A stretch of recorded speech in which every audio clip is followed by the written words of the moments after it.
Inilah kisah Kenshin, seorang pemuda kaya yang menyamar kerja sebagai cleaning service. Versi Kaori TV, episode 187.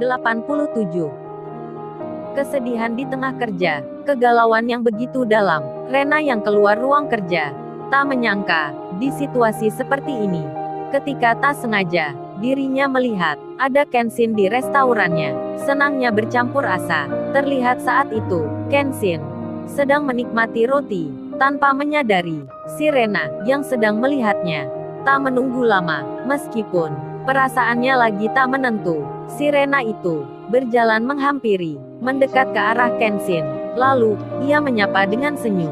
Si Rena pun berucap, "Hei Kenshin, kamu kok datang ke sini? Nggak telepon dulu nih." Aku sampai kaget jadinya. Si Rena itu nampak ceria, seolah tak ada masalah. Sementara di restoran itu sendiri, semua karyawan yang lagi sibuk itu, mereka semua melihat atasannya, sang pemilik usaha ini, mendatangi cowok tadi. Hingga tanya pun ada di benak masing-masing.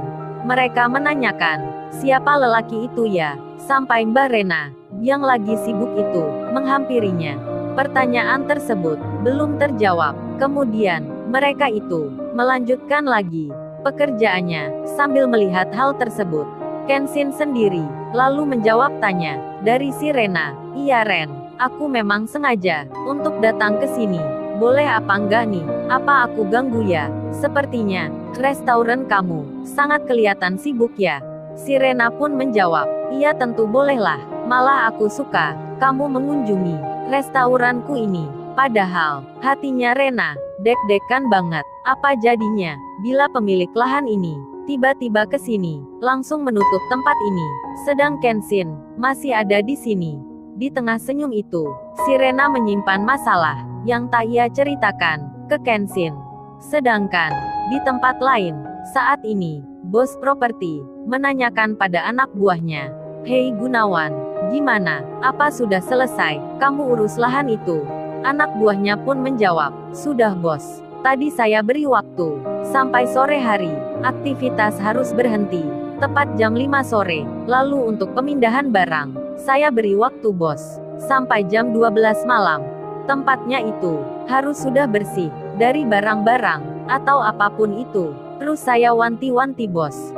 Jikalau masih ada yang tertinggal, melewati jam malam itu, semua barang yang berharga sekalipun akan menjadi milik perusahaan." Di tengah pembicaraan tersebut, suara telepon terdengar. Handphone bos itu berbunyi. Ia pun mengangkatnya. Kemudian bicara, "Hei Yud, ada apa kamu telepon?" Si Yudis menjawab, "Ini ya saya mau tanya. Lahan yang rencananya mau bikin hotel itu, bisa nggak ya? Nanti sebagiannya saya yang mendesain. Ini mau buka usaha kafe di situ." Rupanya, bos properti ini adalah ayahnya Yudis, yang memang sudah terkenal sebagai seorang pengembang bisnis di bidang properti. Lalu, ayahnya itu menjawab, "Ini lahannya gak begitu besar Yud. Mau bikin kafe di situ, kayaknya kagak begitu prospektif. Entar ayah carikan saja yang lebih luas lahannya dari yang ini. Gimana menurutmu? Soalnya, tempat yang mau dibangun hotel ini, jika sudah jadi, ayah langsung jual ke pengusaha Thailand. Tapi kalau kamu ingin mengerti prosesnya, itu gak mengapa. Sekalian belajar, nambah pengalaman." Si Yudis menjawab, "Baik ya, terserah ayah kalau gitu." Kaori, di siang ini, dirinya ada di tempat kerja. Setelah 2 hari, ia tak masuk kantor. Kaori pun dari pagi mencari keberadaan Kenshin, apalagi nomornya masih tak bisa dihubungi.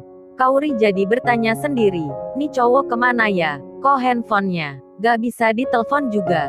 Semenjak tadi malam, Kaori bertanya-tanya, sambil mengentry data pekerjaan, tentang keuangan. Lalu, setelah selesai semua, seperti biasa, data itu selalu disimpan ke dalam flash disknya. Tangan Kaori pun terlihat mulai mengambil sesuatu yang ada di dalam laci. Bersamaan hal tersebut, Kaori sambil melihat komputer, sedang jarinya sudah menyentuh benda kecil itu.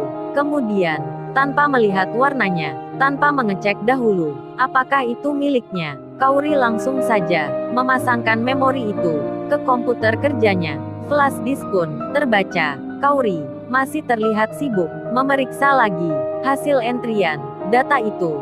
Setelah semua dirasa tak ada kesalahan, Kauri pun akan memindahkan data penting itu ke flash disknya. Copy paste pun berjalan. Terlihat semuanya lancar, namun terkejutlah dirinya saat membaca nama flash disk itu yang tertulis sebuah nama, Kenshin Himura. Lalu, bagaimana kisah selanjutnya? Subscribe channel ini untuk episode berikutnya. Terima kasih.